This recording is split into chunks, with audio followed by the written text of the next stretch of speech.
Assalamualaikum warahmatullahi wabarakatuh. Alhamdulillahi wahdah wassalatu wassalamu ala man la nabiyya ba'dah. Kaum muslimin dan muslimah yang dirahmati oleh Allah, selanjutnya Al-Imam Az-Zahabi rahimahullah ta'ala menyampaikan dosa besar yang ke-12, yaitu ar-riba, mengkonsumsi harta riba. Allah subhanahu wa ta'ala berfirman dalam surat Al-Baqarah ayat 278 dan 279, Ya ayyuhalladzina amanu, wahai orang-orang yang beriman, ittaqullah wa dharu ma baqiya minar riba, bertakwalah kalian semuanya kepada Allah dan tinggalkanlah yang tersisa dari harta riba, in kuntum mu'minin, jika kalian orang-orang yang beriman. Fa illam taf'alu, dan jika kalian tidak melakukannya, artinya kalian tidak mau meninggalkan harta riba tersebut, fa'dzanu biharbim minallahi wa rasulih, maka umumkanlah, maka ketahuilah tentang adanya peperangan dari Allah dan Rasulnya. Wa in tubtum falakum ru'usu amwalikum, dan jika kalian bertaubat, maka bagi kalian harta-harta pokok kalian. La tadlimuna wa la tudlamun, kalian tidaklah melakukan perbuatan zalim, tidak pula akan dizalimi. Dalam ayat tersebut Allah subhanahu wa ta'ala memanggil hamba-hambanya yang beriman, mengajak mereka dan mengingatkan mereka untuk bertakwa kepada Allah. Itu adalah perintah Allah yang agung, yang diperintahkan oleh Allah kepada seluruh hambanya yang terdahulu hingga akhir zaman. Kita semuanya diperintahkan oleh Allah untuk senantiasa bertakwa kepadanya. Setelah menyampaikan perintah itu, Allah subhanahu wa ta'ala menyampaikan perintah selanjutnya, yaitu agar kita menjauhi harta riba. Dan Allah menjelaskan pada ayat selanjutnya, yang bertaubat dari harta riba, maka boleh mengambil pokok-pokok hartanya dan meninggalkan ribanya. Sedangkan mereka yang tidak bertaubat kepada Allah dari riba tersebut, Allah menyampaikan akan diperangi oleh Allah dan diperangi oleh Rasulullah sallallahu alaihi wasallam. Artinya, mereka yang tidak meninggalkan harta riba padahal mereka tahu itu adalah riba, mereka menjadi musuhnya Allah subhanahu wa ta'ala, waliyadzubillahi min dzalik. Jika ada seorang hamba yang menjadi musuhnya Allah, apakah kira-kira dia bisa mengalahkan Allah subhanahu wa ta'ala? Jawabannya tentu tidak. Yang akan terjadi adalah dia akan dibinasakan oleh Allah, dia akan dihancurkan oleh Allah subhanahu wa ta'ala, akan disengsarakan oleh Allah subhanahu wa ta'ala di dunia hingga di akhirat. Itulah ancaman Allah bagi mereka yang mengetahui harta riba tapi dia tetap mengkonsumsinya, tetap menikmatinya. Kaum muslimin dan muslimah yang dirahmati oleh Allah subhanahu wa ta'ala, selain ancaman Allah dalam ayat tersebut, maka masih banyak sekali dalil-dalil yang lainnya dari hadis Rasulullah sallallahu alaihi wasallam tentang hamba-hamba Allah yang mengkonsumsi harta riba.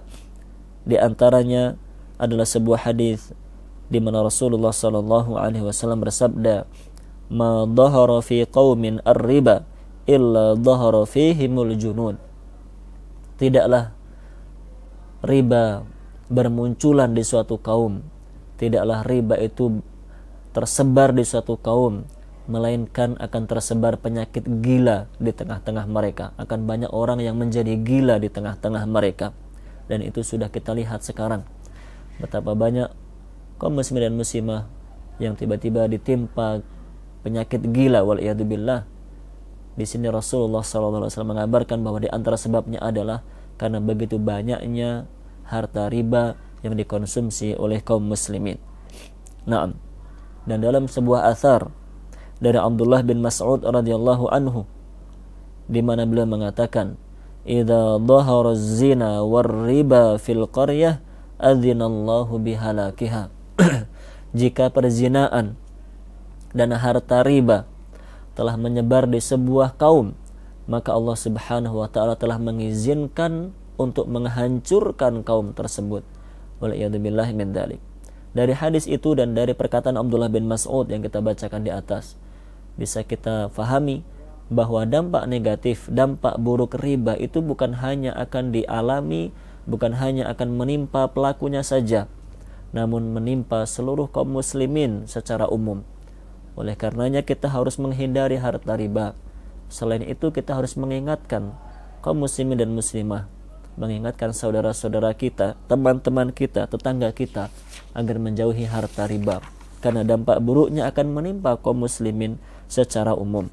Naam. Dan di akhir pembahasannya, Al-Imam Az-Zahabi rahimahullahu taala menyampaikan sebuah hadis yang mana Rasulullah sallallahu alaihi wasallam bersabda, "Ar-riba sab'una baban." Riba itu terdiri dari 70 pintu. Ada 70 pintu, ada 70 jalan menuju kepada perbuatan riba. Ahwanuha mithlu an yankihar rajulu ummah. Dan yang paling rendah, dosa riba yang paling rendah adalah seperti seseorang menzinai ibunya sendiri, seperti seseorang yang menyetubuhi ibunya sendiri, wal iyadu billahi min dzalik. Sebuah hadis yang sahih riwayat Ibnu Majah, Al-Hakim, Al-Baihaqi dan yang lain-lainnya. Dalam hadis tersebut Rasulullah sallallahu alaihi wasallam menyampaikan kepada kita dan mengetuk hati kita sebagai umat Islam. Siapakah di antara kita yang mau, yang tega, yang sampai hati untuk berzina dengan ibunya sendiri? Waliyadzubillahi min dzalik.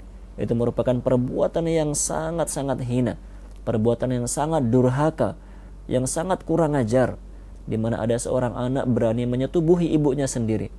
Maka ketahuilah bahwa dalam hadis tadi beliau menyampaikan itu masih sepadan dengan dosa riba yang paling rendah. Artinya bahwa di sana masih banyak tingkatan-tingkatan dosa riba lain yang lebih besar dan lebih buruk dibandingkan dengan menzinai ibu kandung sendiri. Maka kaum muslimin dan muslimah dirahmati oleh Allah, marilah kita meninggalkan harta riba. Janganlah kita tergiur dengan iming-iming bahwa bergelimang dengan harta riba membuat kita hidup nyaman karena berkecukupan, mendapatkan fasilitas yang enak, yang lengkap. Akhirnya kita merasa iman, kita merasa sayang untuk meninggalkan harta-harta riba tersebut. Kewajiban kita adalah taat kepada Allah, dan kita selalu ingat bahwa kesenangan dunia semewah apapun, selengkap apapun, semuanya hanyalah sementara, dan yang abadi adalah kehidupan akhirat. Kita harus menjadi hamba yang cerdas, bahwa kehidupan dunia ini sementara, hanya sebentar. Kita tidak boleh terperdaya dengannya. Kita harus mempersiapkan diri untuk kehidupan yang kekal abadi, yaitu negeri akhirat. Jangan sampai kita menuju negeri akhirat membawa dosa riba yang sangat dimurkai oleh Allah Subhanahu wa taala. Subhanakallahumma bihamdik, asyhadu an la ilaha illa anta astaghfiruka wa atubu ilaik. Assalamualaikum warahmatullahi wabarakatuh.